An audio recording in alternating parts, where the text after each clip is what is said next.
안녕하세요. 저는 폰트를 만드는 디자이너 이정은입니다. 네, 폰트가 정확히 뭔지 알고 계시나요?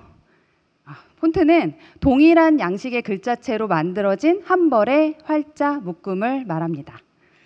폰트 디자이너는 활자의 쓰임과 인상을 계획하고 그에 알맞게 구조를 설계하여 컨셉에 맞게 디자인합니다. 우리는 컴퓨터 글꼴 상자에 폰트를 담거나 아니면 폰트 클라우드 서비스를 통해 다양한 스타일의 폰트를 실생활에 사용할 수 있습니다. 우리는 하루에 얼마나 많은 글자들을 만나고 있을까요? 휴대폰이나 컴퓨터, 책, 간판, 메뉴판, 또 예능 자막 등 정말 헤아릴 수 없이 많은 경로로 우리는 매일매일 글자를 만나고 있습니다. 그래서 글자는 우리에게 무색무취의 공기처럼 느껴지기도 합니다. 근데 폰트 디자이너는요, 내가 만든 폰트가 어디에 주로 사용되는지 그리고 어떤 목적을 가지고 있는지에 따라 글자 구조뿐만 아니라 여백 설정에도 아주 세심한 노력을 기울이고 있습니다. 글자 디자인은 흙과 백의 세계 안에서 치열하게 이루어집니다. 글자의 형태는 흙이지만 그것을 글자이게 하는 것은 백의 힘입니다. 즉 여백이죠. 그 흙과 백을 어떻게 조화롭게 구성하느냐에 따라서 어떤 폰트는 저 왼쪽에 보시는 것처럼 디스플레이용으로 몇 글자만 사용이 되어도 강력한 목소리를 내기도 하고요. 반대로 또 어떤 경우에는 긴 글에 적합하도록 눈이 피로하지 않게끔 균형과 비례를 균질하게 제작하여 편안한 목소리를 내기도 합니다.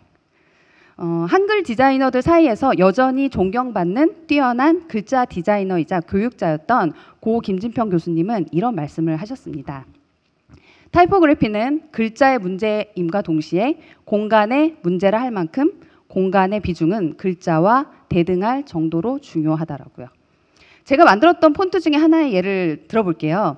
3년 전에 저는 한국장애인개발원과 함께 저시력인을 위한 유니버설 디자인 폰트를 개발한 적이 있습니다.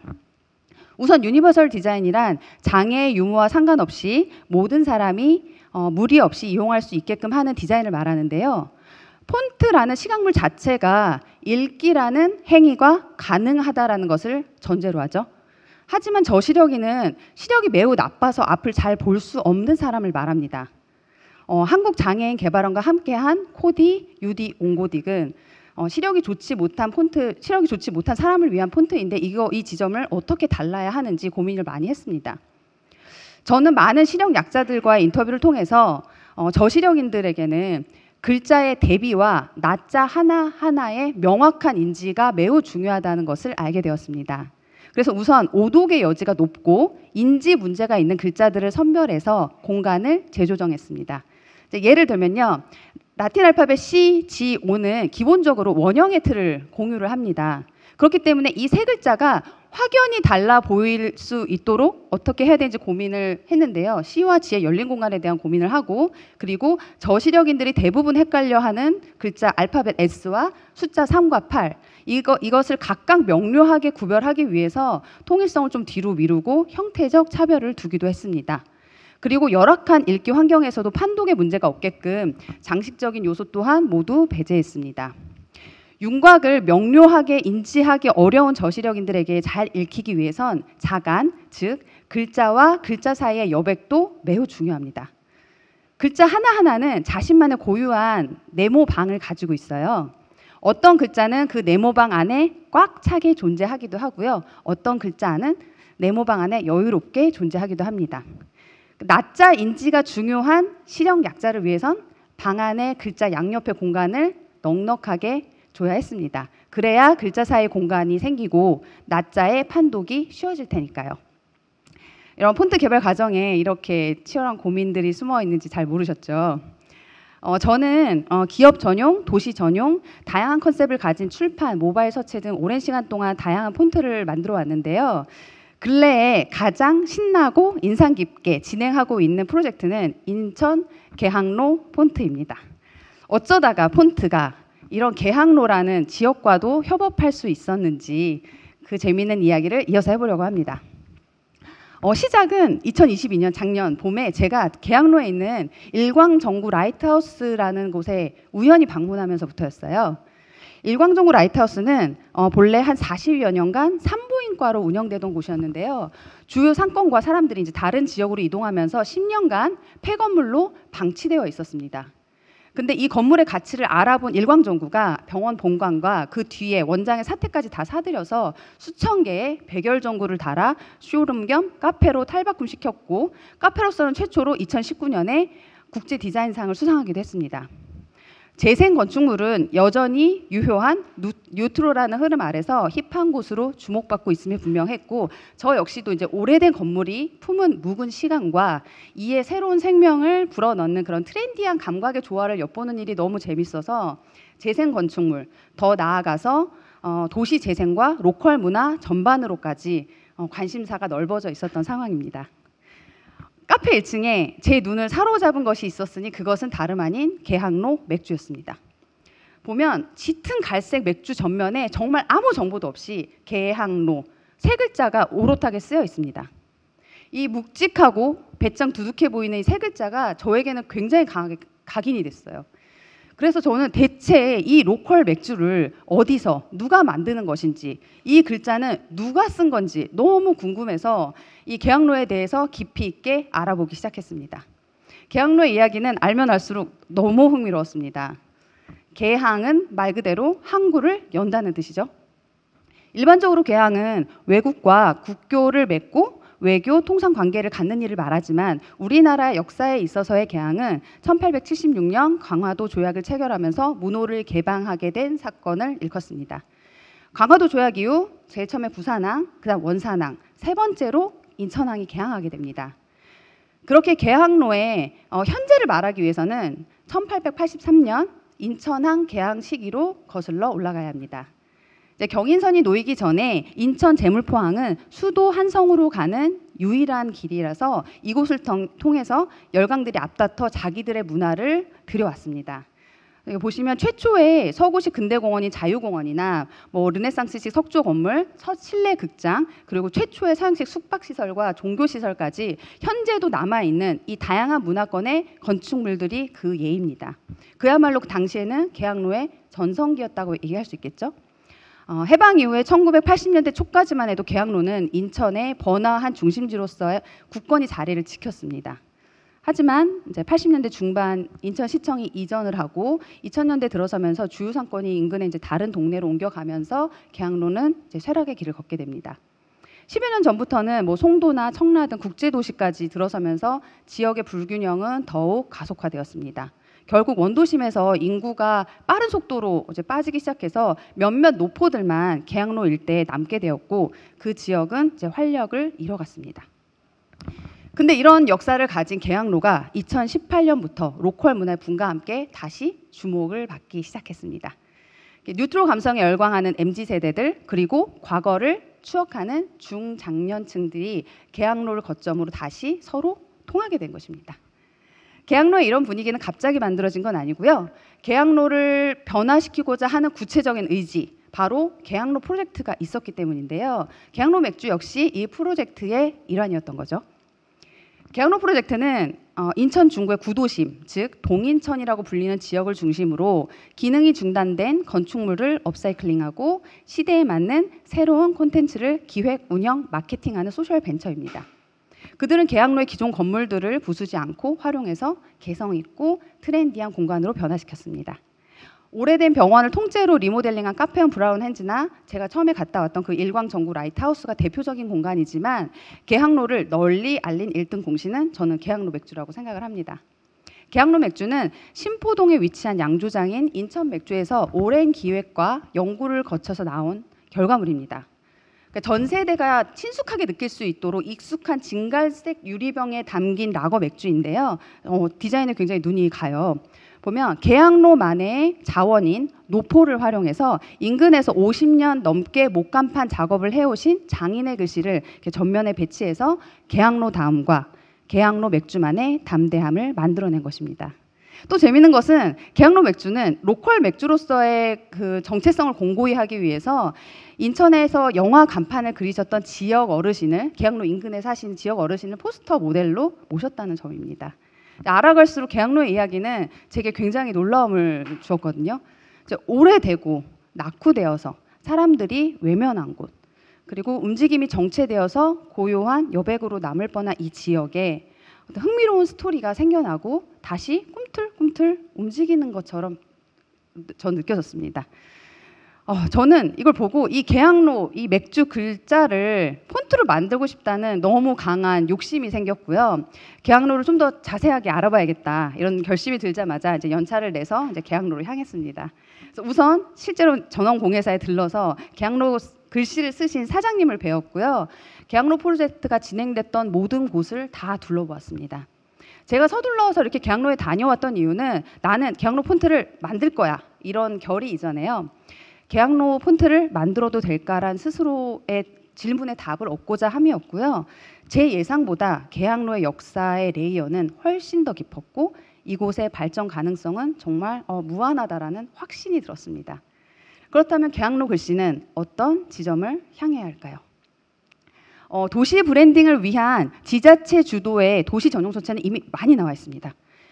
저기 2008년 익숙한 서체이실 텐데요. 2008년에 발표된 서울시 서체가 본격 신호탄이라고 할 수 있고요. 그 이후에 순천시나 포천시, 최근에 창원시나 평창군의 사례까지 도시 전용 서체는 꾸준히 개발되어서 각 도시 홍보에 기여하고 있습니다. 하지만 저는 도시 전용 서체를 개발하겠다는 게 아니었습니다. 인천시의 서체가 아니라 계양로라는 상징성 있는 지역의 글자를 만들고 싶었던 것입니다. 한결같이 사람을 중심으로 움직인 계양로 프로젝트는 계양로에 세 부류의 사람이 있다고 얘기를 하거든요. 첫 번째는 이웃사람, 계양로에서 오랜 시간 동안 장사를 해온 노포 운영자들을 말합니다. 두 번째는 젊은 사람, 계양로에서 장사를 하는 젊은 층입니다. 세 번째는 사는 사람, 말 그대로 계양로에 집이 있는 거주민들입니다. 제가 느꼈을 때 계양로 프로젝트의 가장 다른 로컬과 달랐던 지점은 노포라는 자원을 가지고 이를 이롭게 활용을 했다는 것인데요. 지역 노포와 로컬 크리에이터의 협업으로 새로운 지역 자원을 창출해서 계양로를 굉장히 매력적인 장소를 변신시켰고요. 이것은 결국에 계양로 사는 사람의 자부심을 높여주는 결과를 만들었다고 생각합니다. 제가 매력적이라고 느꼈던 이 계양로 맥주 글자 역시 계양로 노포의 자원입니다. 이 글자를 폰트로 만든다는 것은 단순히 계양로의 터줏대감 전종원 사장님의 글자를 디지털 유산으로 남긴다는 것을 넘어서 계양로 사람들의 삶과 자부심을 글자로 상징화하는 일이라고 생각했습니다. 계양로 프로젝트는 그동안 굉장히 많은 일을 해왔는데 폰트라고 하는 이것은 프로젝트의 스펙트럼을 넓힐 수 있는 새로운 소재가 될 수 있다라는 판단이 들었습니다. 각종 사인이나 어플리케이션, 노포의 메뉴판이라든지 프로모션 행사나 이 폰트를 적극적으로 일관되게 활용을 한다면 계양로의 브랜딩을 형성하는 데 큰 도움을 줄 수 있을 거라는 생각이 들었고요. 생각이 여기까지 닿다 보니 이 모든 활동은 지역의 글자를 활용한 브랜딩, 즉 로컬 타이포 브랜딩이라는 단어로 수렴할 수가 있었습니다. 얼핏 보기에 계양로의 글자는 새로울 것이 없어 보일 수도 있습니다. 우리가 익숙히 보아왔던 붓글씨라는 범주 안에서 생각한다면 그렇다는 뜻인데요. 실제로 약간의 서법 차이가 있긴 하지만 우리가 흔히 알고 있는 궁서체, 알고 계시죠? 궁서체를 비롯해서 다양한 붓글씨의 컨셉의 폰트들이 존재합니다. 하지만 계양로 글자의 차별점은 용도와 프로세스에 있습니다. 계양로 서체는 목간판 글씨를 모본으로 삼습니다. 전원공예사 사장님의 작업 스타일을 이렇게 보면요, 의뢰받은 글씨를 종이에 먼저 이렇게 써보세요. 그 다음에 목재에다 새길 글씨의 외곽을 정리를 하고 그 정리된 글자를 목재에 옮깁니다. 그리고 그 후에 조각도와 망치를 들고 글자를 파낸 후에 그 위에 페인트로 칠을 합니다. 이렇듯 계양로 글자는 종이에 쓰는 행위로 시작을 해서 나무에 파고 그리는 행위로 마무리가 됩니다. 그래서인지 계양로 글자는 나무의 물성을 닮아서 저는 굉장히 우직함이 느껴진다고 생각을 했고요. 간판으로서의 기능을 위해서 두껍고 큰 붓으로 작업된 특성상 주목도가 매우 높습니다. 획에 힘이 있죠.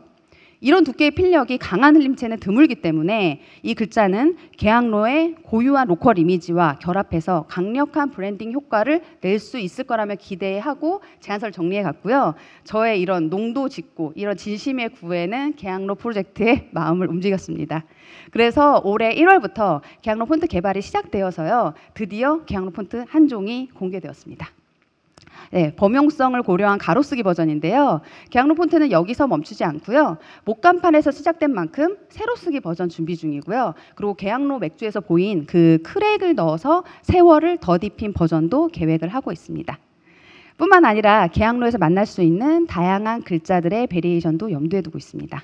이 모든 것은 제대로 된 로컬 타이포 브랜딩 사례를 만들기 위한 노력이라고 할 수 있습니다. 폰트 디자이너들이 그 작업을 하면서 많이 사용하는 용어 중에 회색도라는 말이 있어요. 회색도라는 것은 종이 위의 글자, 즉 검정과 여백에 해당하는 하얀색이 섞여 보이는 회색면의 고른 정도를 가리키는데요. 종이에 글자를 빽빽히 프린트를 하고 눈을 이렇게 가늘게 뜨면서 확인을 합니다.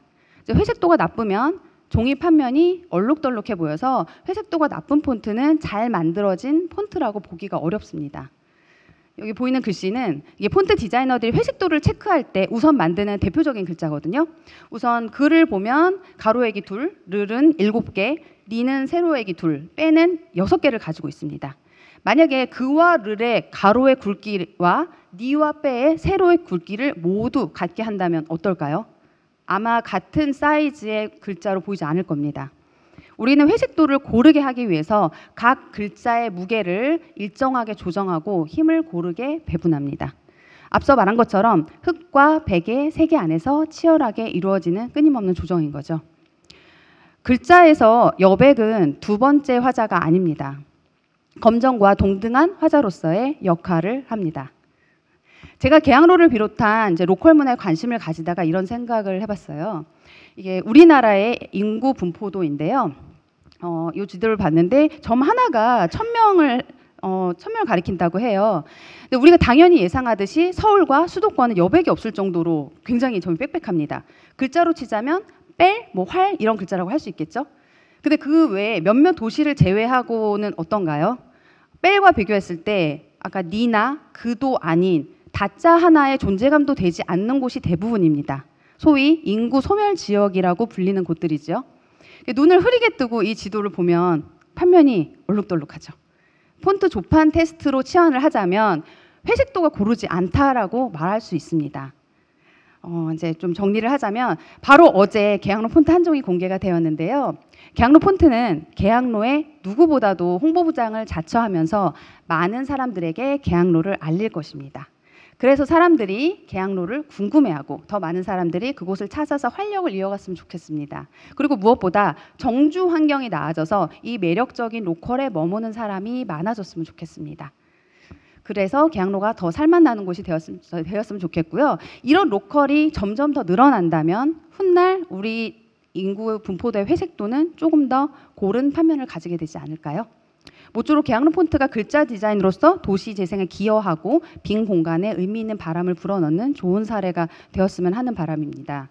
전국에는 아직 발견되지 않은 부존 자원으로서의 계양로 같은 곳이 현재도 자신들이 발굴되기를, 새롭게 창조되기를 기다리고 있는 중입니다. 그것은 유형을 보는 것에 그치지 않고 그 뒤에 숨어있는 무형의 이야기를 볼 줄 아는 자의 몫이며 로컬의 사람과 역사를 자양분 삼아서 더 나은 곳으로 만들겠다는 구체적이고 자립적인 의지를 통해서 가능할 것입니다. 무궁무진한 여백의 이야기에 귀 기울여서 여백의 가능성을 살펴주세요. 들어주셔서 고맙습니다.